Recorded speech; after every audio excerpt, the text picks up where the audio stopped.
Hello guys, welcome back to my YouTube channel. अभी मैं यहाँ पे बात करूँगी यूपीएससी ने 2026 की। जैसे कि आप लोग जानते हैं कि जो है कि रिज़ल्ट आ चुका है, काउंसलिंग का डेट शीट आ गया है और काउंसलिंग स्टार्ट भी है कल से।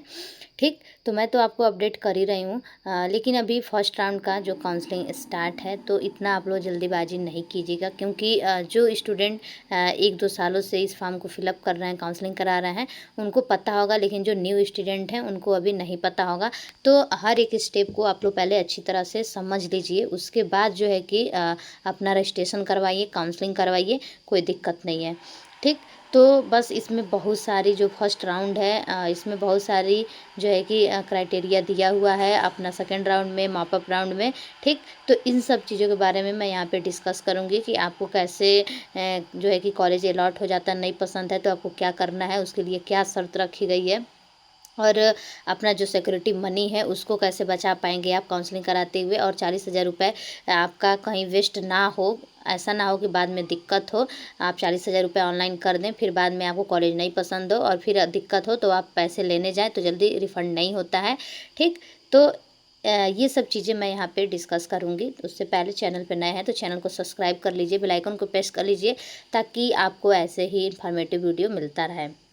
तो चलिए ऑफिशियल वेबसाइट पे चलते हैं और जो है कि जो काउंसलिंग बुलेटिन है उसको ओपन करते हैं और देखते हैं क्या कुछ शर्तें रखी गई हैं। तो यहाँ पे आप देख पा रहे होंगे, मैं काउंसलिंग बुलेटिन को यहाँ पे डाउनलोड कर ली हूँ। ठीक, अभी आपको कल ही वीडियो अपलोड की थी, उसमें भी मैं बताई थी, लेकिन कुछ बातें हैं जो मैं अभी बताना चाहती हूँ। तो यहाँ पे देख रहे हैं फर्स्ट राउंड काउंसलिंग के लिए ये आपका डेट शीट है और 14 जून से आपका काउंसलिंग स्टार्ट है। जैसे कि यहाँ पे लिखा हुआ है, देख रहे हैं, ऑनलाइन काउंसलिंग एवं चॉइस फिलिंग के लिए रजिस्ट्रेशन प्रारंभ। ठीक, तो रजिस्ट्रेशन 14 जून से यहाँ पे स्टार्ट है। ऑनलाइन काउंसलिंग एवं चॉइस फिलिंग के लिए रजिस्ट्रेशन की अंतिम तिथि 18 जून तक अभी है। तो बहुत जल्दीबाजी आपको नहीं करना है, पहले आप चीज़ों को अच्छे से समझ लीजिए, उसके बाद ही आप रजिस्ट्रेशन और काउंसलिंग कराइएगा। ठीक, फिर नेक्स्ट देखिए, सीट आवंटन की घोषणा ये 21 जून को होगी, कौन सी सीट आपको मिली है। यहाँ पे देखिए चौथा नंबर, सीट आवंटन की स्वीकृति एवं प्रवेश प्रक्रिया के लिए कॉलेज में रिपोर्टिंग, मतलब आपको कॉलेज में जाना है अपना एडमिशन लेने के लिए। ठीक, 22 से 1 जुलाई तक, 22 जून से 1 जुलाई तक। फिर नेक्स्ट पाँचवा नंबर देखिए, प्रवेश प्रक्रिया के लिए कॉलेज में रिपोर्टिंग की अंतिम तिथि 1 जुलाई तक है। ठीक, शाम 7 बजे तक। और ये है आपका सेकेंड राउंड काउंसलिंग। तो ये देख रहे हैं, ये सेकेंड राउंड काउंसलिंग जो है कि जो फर्स्ट राउंड में पार्टिसिपेट नहीं किया हो तो वो भी कर सकता है सेकेंड राउंड में। और जो है कि जिसको अपना कॉलेज जो है कि नहीं पसंद आया हो और वो जो है कि सेकेंड राउंड में काउंसलिंग कराना चाहता है तो वो भी करा सकता है सेकेंड राउंड में काउंसलिंग। ठीक, लेकिन इसमें क्या है कि आपको कुछ नीचे 3 पॉइंट आपका दिया गया है, तो वहाँ चलते हैं तो समझते हैं।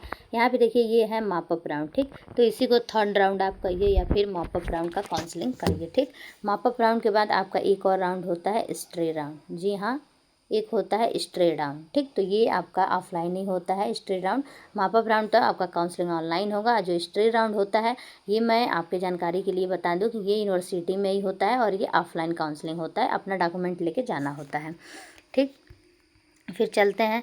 ये सब तो आप जो है कि पढ़ लीजिएगा, कितने तारीख तक आपको काउंसलिंग कराना है, क्या कराना है, ये सब दिया हुआ है। बाकी कुछ जनरल इंस्ट्रक्शन है जो कि मैं यहाँ पे डिस्कस करूँगी, और एलिजिबिलिटी क्राइटेरिया जो है वो तो मैं बता दी थी आपको। फिर नेक्स्ट देखिए, यहाँ पे जनरल जो है कि निर्देश, सामान्य निर्देश दिया गया है, तो आप देख सकते हैं।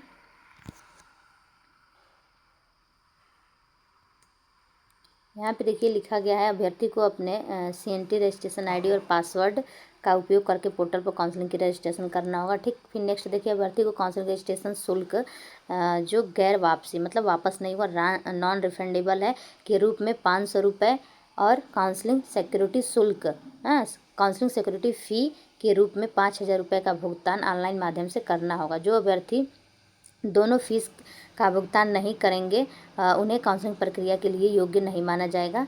ठीक, उसके बाद लिखा हुआ है काउंसलिंग के सभी दौर पूरे होने के बाद प्रवेशित अभ्यर्थियों को, उन अभ्यर्थियों को जिन्हें कोई सीट आवंटित नहीं हुई है। ठीक, अब आप देख सकते हैं कुछ ऐसे बच्चे होते हैं जो ऐसे कॉलेज डालते हैं कि उस लायक उनका नंबर नहीं रहता है और कोई कॉलेज उनको अलॉट नहीं होता है।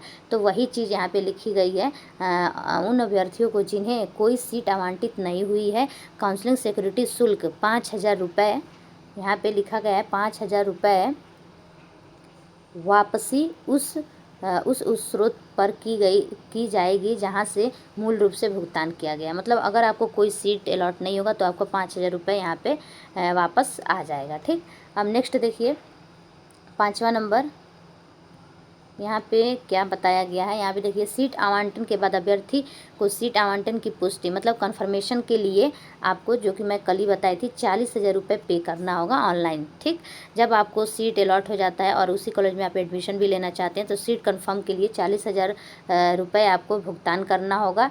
ठीक, अब ये लिखा हुआ है कि यह राशि आवंटित कॉलेज में लिखा है ट्रांसफ़र कर दी जाएगी तथा काउंसलिंग प्रक्रिया के सभी चरणों के पूरा होने के बाद ट्यूशन फीस में समायोजित कर दी जाएगी।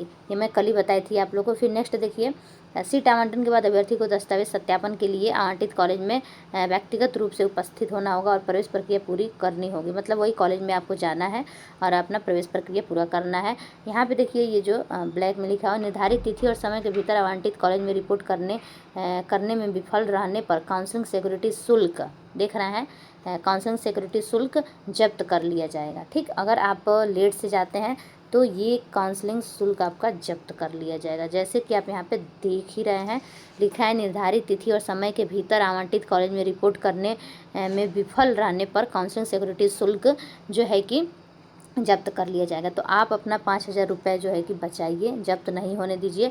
और जो है कि डेट का ध्यान रखिएगा। अगर आपको उसी कॉलेज में एडमिशन लेना है जो कॉलेज आपको अलॉट होता है तो टाइम से अगर जाके आप एडमिशन ले लेते हैं, सारी प्रक्रिया पूरी कर देते हैं, तो ये कुछ दिन बाद 6 महीना बाद, 8 महीना बाद, सेकंड सेमेस्टर तक आपका 5,000 रुपये वापस आ जाता है। ठीक, अगर आप सही टाइम पे नहीं जाते हैं, नहीं लेते हैं, तो ये 5,000 रुपये वापस नहीं आएगा। ठीक, अब देखिए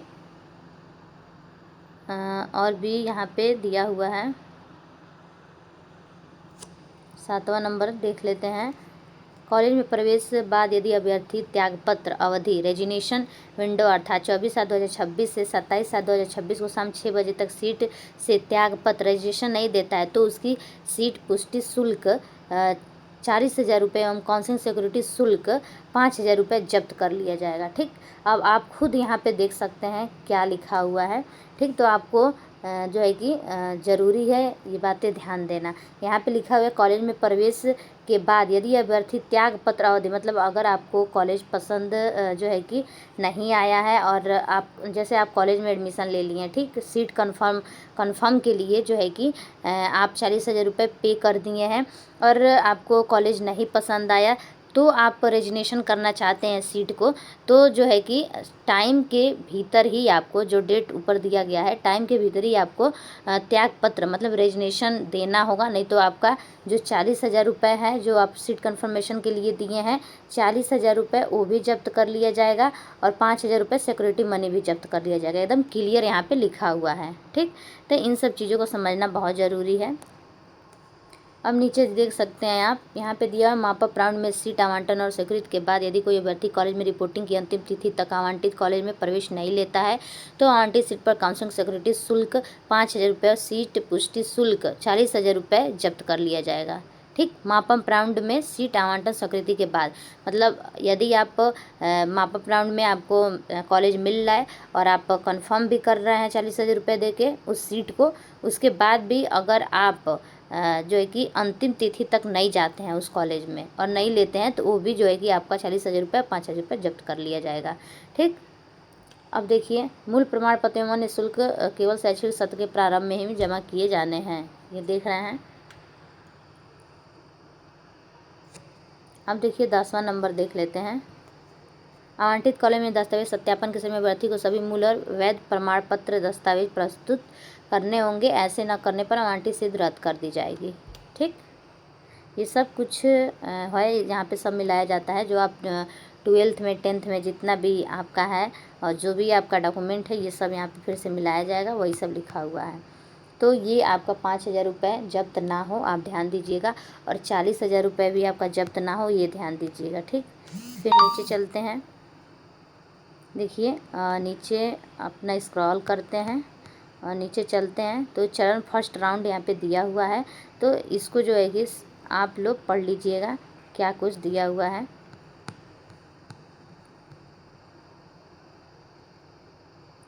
अब देखिए यहाँ पे जो है कि आपका स्टेप दिया हुआ है, यहाँ पे स्टेप दिया हुआ है। जो मेन है वो मैं बता दे रही हूँ।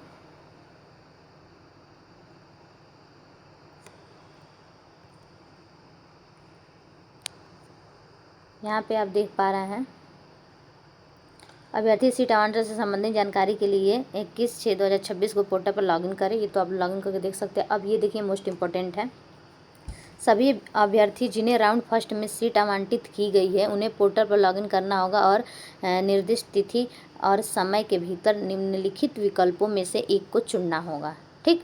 अब आप देख रहे हैं विकल्प फर्स्ट में दिया है एक्सेप्ट, जैसे आपको सीट अलॉट हो गया, ठीक हो गया। जैसे आप काउंसलिंग रजिस्ट्रेशन कराएं, काउंसलिंग कराएं, चॉइस फिलिंग किए, सीट आपको अलॉट हो गया, ठीक। जो अलॉटेड सीट का डेट दिया है उस पर आपका वो आ भी गया कि आपको ये मतलब यहाँ का सीट अलॉट हुआ है, तो वही स्टेप दिया हुआ है। तो आप देखें विकल्प ऑप्शन दिया हुआ है 3। तो ऑप्शन 1 में देखिए क्या लिखा हुआ है, ऑप्शन 1 में लिखा हुआ है एक्सेप्ट। हाँ, कब आप सीट को एक्सेप्ट करेंगे, allotted seat and do not wish to participate in round second of counselling, ठीक। मतलब आपको सीट अलॉट हो गया है, वो उसी कॉलेज में आपको एडमिशन लेना है, आपको जो है कि कॉलेज पसंद है तो आप फ्रीज का ऑप्शन चूज़ करेंगे। यहाँ पे देख रहे हैं लिख रहा है फ्रीज का ऑप्शन चूज़ करेंगे। इसीलिए मैं मेन वीडियो बनाई हूँ ये 3 ऑप्शन के लिए। फिर नेक्स्ट देखिए जो विकल्प सेकंड है आपका, लिखा है accept allotted seat and want to upgrade and participate in round second of counselling. तो अगर आपको फर्स्ट राउंड के काउंसलिंग वाला सीट नहीं पसंद है और आपको दूसरे राउंड में पार्टिसिपेट करना है तो यहाँ पे फ्लोट का ऑप्शन चूज़ करेंगे, फ्लोट करेंगे, ठीक। फिर नेक्स्ट देखिए तीसरा में आपका क्या दिया हुआ है, तीसरे ऑप्शन में दिया है डिक्लाइन, ठीक। Decline allotted seat and want to participate in round second of counselling, ठीक। अगर आपको सीट मतलब वो छोड़ना है, पूरा ही वो सीट छोड़ना है, जो अलॉटेड सीट है उसको छोड़ना है और सेकेंड राउंड में पार्टिसिपेट करना है तो आपको डिक्लाइन का ऑप्शन चूज़ करना होगा, ठीक। तो ये सब है यहाँ पे कुछ ऑप्शन दिए हुए हैं जो कि बहुत ही इम्पोर्टेंट है। अब महत्वपूर्ण नोट में यहाँ पे देख लीजिए क्या दिया हुआ है। शेड्यूल में निर्दिष्ट तिथि और समय के भीतर सीट आवंटन के बाद लॉगिन करने और विकल्प का चयन करने में विफलता के कारण आवंटित सीट और काउंसलिंग सिक्योरिटी शुल्क फी 5,000 रुपये जब्त कर लिया जाएगा। तो केवल टाइमली सब जो है कि आपको करना है, नहीं तो यहाँ पे बार बार मेंशन हो रहा है कि जो आपका सिक्योरिटी मनी वो जब्त कर लिया जाएगा। अब देखिए नेक्स्ट, यहाँ पे देखिए सभी अभ्यर्थी जिन्हें सीट आवंटित की गई है, जिन्होंने विकल्प 1 या 2 का चयन किया है, उससे अनिवार्य रूप से ऑनलाइन चालन मोड के माध्यम से ABBMU यूपी को 40,000 रुपये, यहाँ पे देख रहे हैं 40,000 रुपये, हाँ 40,000 रुपये मात्र का सीट पुष्टि शुल्क जमा करना होगा। मतलब आपको वो है सीट अलॉट हो गया, पसंद है तो 40,000 रुपये जमा करना होगा ऑनलाइन। ये आपके ट्यूशन फी में ऐड कर लिया जाएगा, आप लोग टेंशन नहीं लीजिएगा कि वो 40,000 रुपये कहाँ जाएगा, ठीक। ये 40,000 रुपये आपके ट्यूशन फी में जो है कि ऐड हो जाएगा, हाँ लिखा भी है यहाँ पे। फिर नेक्स्ट देखिए, सीट पुष्टि जमा करने के बाद विकल्प 1 फ्रीज या विकल्प 2 फ्लॉट का चयन करने वाले अभ्यर्थी को निर्दिष्ट तिथि और समय के भीतर प्रवेश प्रक्रिया पूर्ण करने के लिए आवंटित कॉलेज में व्यक्तिगत रूप से रिपोर्ट करना होगा, ठीक। फिर नेक्स्ट देखिए, अभ्यर्थी को आवंटित कॉलेज में रिपोर्ट करने के समय मूल प्रमाण पत्रों के साथ साथ जो है कि दस्तावेज प्रमाण पत्रों की स्वयं सत्यापित फ़ोटोकॉपी भी साथ ले जाना आवश्यक है, ठीक।